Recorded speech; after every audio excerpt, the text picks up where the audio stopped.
Presenting the CW Crew. Hey everybody, John Foss, CW Twin Cities. We have Oscar-winning producer Jim Burke in the house. Thank you so much for coming back. Thank you, John. So, all right, here's the thing. 1932, Wrigley Field, Babe Ruth calls a shot. 2018, right here in the CW Twin Cities, Jim Burke calls a shot by saying, all I want to do is win the Oscar. I mean, the sort of stock answer is, oh, well, it's an honor to be nominated, but I'm going to tell you that all I want to do is win the Oscar. A lot of people don't have the guts to say that they care. Why not? Mm-hmm. Yeah, I care a lot. Yeah. Okay. Later that year, Green Book, Best Picture. Which one of those is more impressive? Babe Ruth. Yeah. I don't know. I like the CW Twin Cities angle. Okay, CW Twin Cities. Yeah. It was, I was just telling you what I wanted to do. I didn't know that I would do it. That's true. You didn't exactly say it's going to happen, but you you had a lot of confidence, and just having the I was hopeful. Having the guts to say that is tough, because you're setting yourself up by saying you want it. Most people aren't going to say, I want it. They're going to say, oh, we just want to make a great movie. That's all we care about. If we win awards, who cares? Yeah. What gave you the guts to come out and say something that nobody says? I don't know what gave me the guts. I just have always felt that. I've always wanted to win an Oscar. And my path as a producer to win an Oscar is only through Best Picture.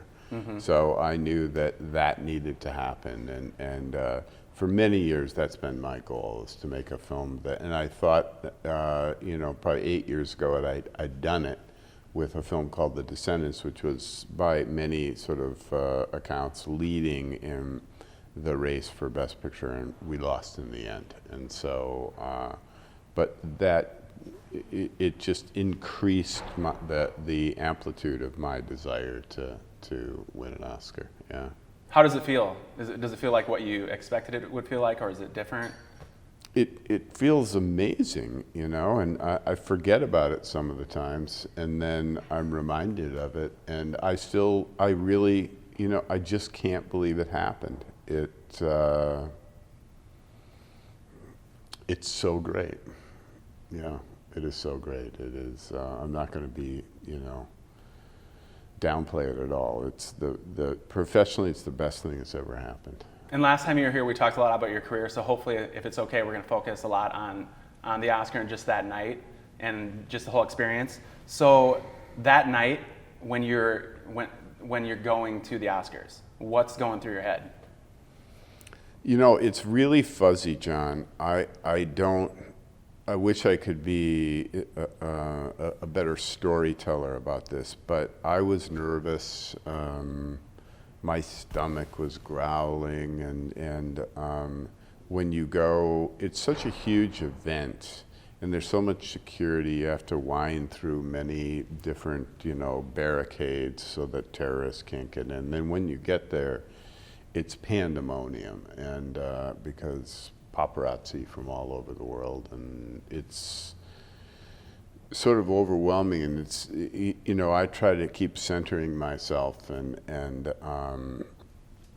so you go there and you sit through the show. I sat through the show. Could you enjoy the show? No. You're just thinking? No, I was not present. I was somewhere else, and So, and I'm trying to keep score, okay, Black Panther's winning all these. Oh, there's the Black Klansman, Roma, where's the trend happening? Because that's what I would do if I was sitting at home watching. I would detect trends and then try to predict what the ultimate outcome would be. So, but once we won Best Screenplay, that was a good sign. I knew Mahershala was going to win for Best Supporting Actor, and once we won Best Screenplay, that was very promising. So I thought, well, maybe we have a hope. And then when it came to the end of the show, it was Julia Roberts. She opened up the envelope and she said Green Book. And the Oscar goes to Green Book. Green Book has 5 Academy Award nominations this year, winning 3 Oscars. Actor in a supporting role, original screenplay, and Best Picture. I don't remember anything after that until we were way backstage, and it was just a small group of us, and we were looking at each other like, what happened. We weren't celebrating. We were all just stunned. So when you heard the word Green Book, you just blacked out. As far I don't as like remember when you anything. think back to that. I that don't. time. No. Yeah. And it's pretty weird. cool that it was Julia Roberts too. It's pretty 'cause cool. She's a huge She's star. great. You can't get much better than that. No, you can't. Yeah. When she was opening the envelope, did you think you would win? No. And what was it? No, like? I was telling myself we weren't going to win. Were you guarding yourself because Yeah, I of was the Descendants? protecting myself. Yeah. Was it because of the Descendants? Yes, it Would have was. you gone in differently if it wasn't for that? Do you think? Well, in the Descendants, I was like, she's going, he's going to say the Descendants, and then it then you didn't. stood up and you're like, oh. No, but it's a crushing feeling Mm-hmm. when you think something might happen and it doesn't. Mm-hmm. Yeah. So, yes, I was emotionally protecting myself. So Green Book, the word Green Book is said, and then basically something takes over your body and you're just not there anymore. As far as like when you look back, there's no memory. No, Okay. Where were you sitting? right in the front. Right. And 5 you don't rows remember back. the No, walk up there? What about, so the acceptance speech? Did you write one? no. Because when I look back at the video, there's just, so much chaos going on the stage. You just walk up right to the mic and just go into the speech. Well, I knew that if we won, I would speak. So I knew what I had to do. I was in a trance or something. We need to start by thanking our friends at Participant Media who have been with us all along the way. Thanks for their belief. Yeah. We can't overlook Universal and E1 and Lionsgate and Cinetic and Angelotti. And I personally want to thank Christina and Maddie and all the Burkes and all the Simpkins. We made this film with love. And we made it with tenderness. And we made it with respect. And it was all done under the direction of Pete Fairley. Pete's been an honor and a privilege. Yeah. So I said whatever I said, and then I got, you're asking me to describe something I don't have any memory of. Were you And I not know worried- that's weird. I know it's weird. Yeah. So Yeah. even like for this interview, I have to have notes. Weren't you worried about like forgetting to say somebody's name or thank somebody like the CW Twin Cities? No, I'm just kidding. But weren't you worried I about? wasn't worried about that. I'm sure you were. Wasn't there like a checklist of I need to hit these points if I win? How did you go up there just feeling okay not having something written out? I don't know how I did it. I've read things about athletes, and once Michael Jordan's throwing up threes, he just doesn't remember. The basket seems big, and you're in a zone. And so, it's a funny thing. It's really a question about the mind and the brain and how the brain works in moments of high excitement. And that was a moment of high excitement for me. And so, yeah. I mean, I think if I were to talk to a neuroscientist, that could be explained a little bit more. So it's just the way it is. There's mysteries in life, and this is one of them. Had you guys discussed who was going to talk first? Because Peter Farrelly's standing right there. He had already been up there for a while. There's tons of people. But you just go up there, start talking. It looks like everything was, it looks like you guys had it all planned out. But in reality, did you guys discuss first, like, I'm going to talk, then I'll throw it to you? Well, if we win, I told everybody, I don't want to accept any award except for the Oscar. That's the only one. And if we don't win the Oscar, then I won't accept any of them. Because in the process of the Descendants, I accepted many of them. And so it was other people's turns. None of those other people had ever been nominated for anything. But when it comes to the Oscar, I, as the lead producer, was going to, open up the proceedings, and then we passed it off to, Pete and then Charlie. What happens when it's time to go off the stage? Where do you go and what happens next? So we walk backstage someplace. It felt like a long, long walk through a narrow hall, and then we're just standing there waiting outside a giant room where you do a press conference. And then we all walk up on the stage and are asked questions by a few hundred, journalists, entertainment journalists from, So How long does that take, and then what's next? So that takes a half an hour, I'd say.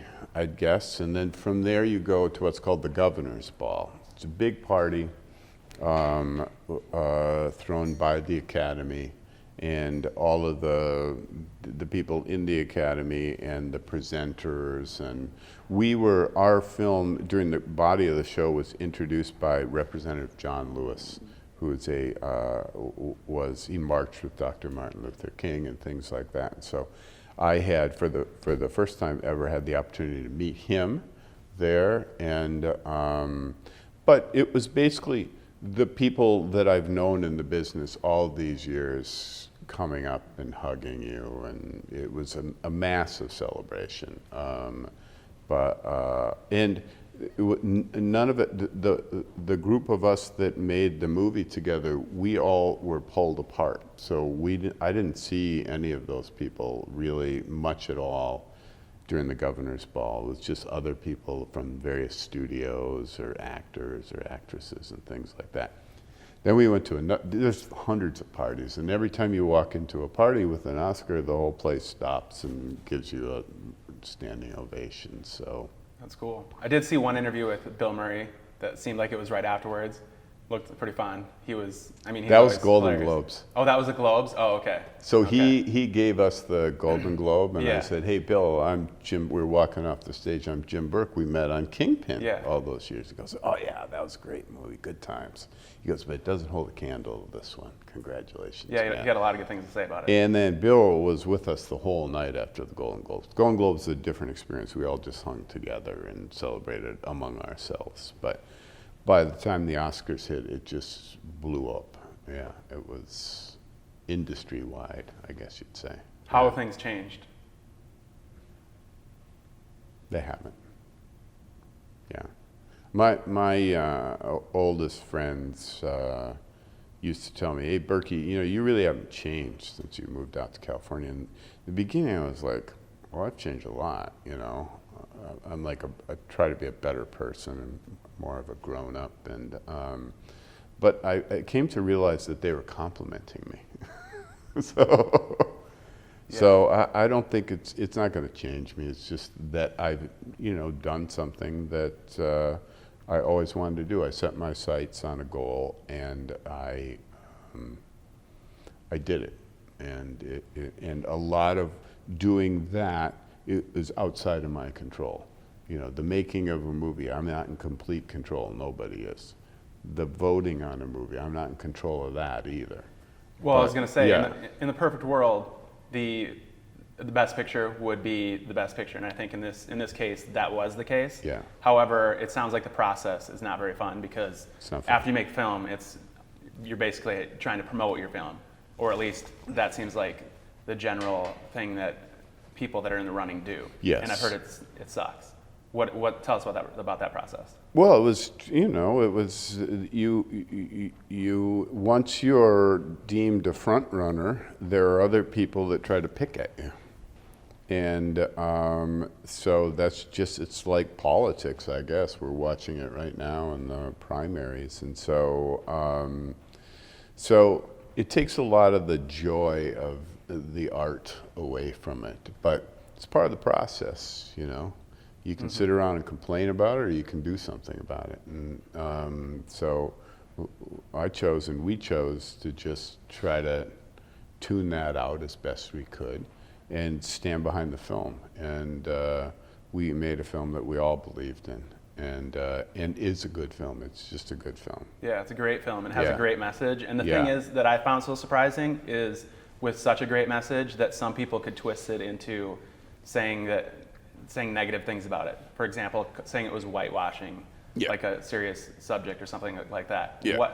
How did that affect you, and tell us about that? Well, look, you can.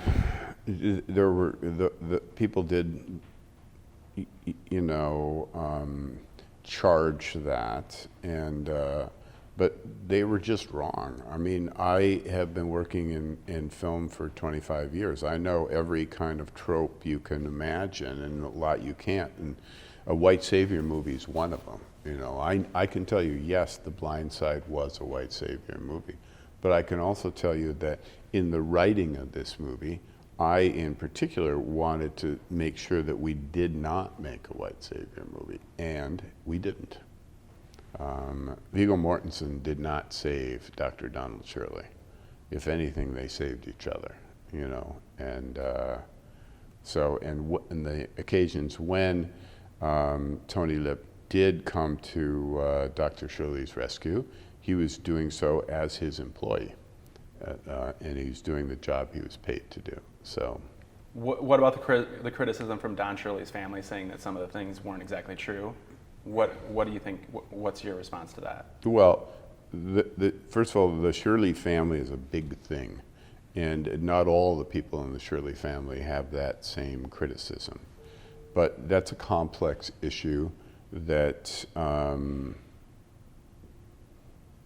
I'd sort of rather not talk about. They have their view of their uncle that they want to keep, and there are certain things that were revealed in the film about him, true things, that they don't want known. And in my mind, that does not diminish him as a human or an artist at all, but in their minds it does. And so they weren't happy about that. And but what happened is what happened, yeah.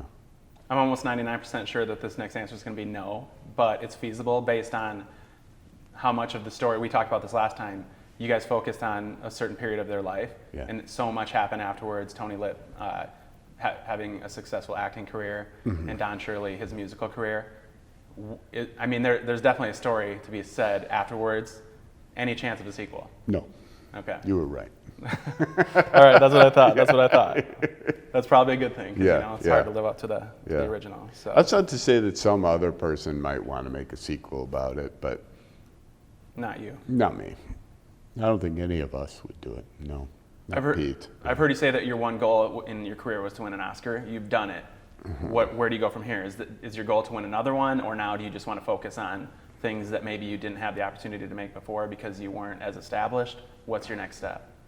I don't know. Bring it back to Bill Murray. I saw him interviewed, and the question to him was a lot like your question to me, like what's next? And he said, I don't know, and my whole sort of way of being and mantra is that I want to be available and aware.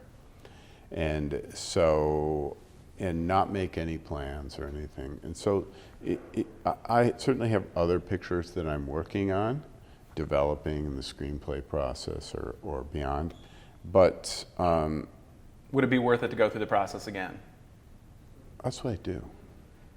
I mean, the making movies part, I'm sure you'll be doing that forever, but the after making the movie process, that was probably not as fun. Would that be worth it to go through that again? I don't know. I mean, maybe I'd be a little smarter about it this time, but I'm not sure. One of my main things is to support, that I want to really concentrate on is support film festivals.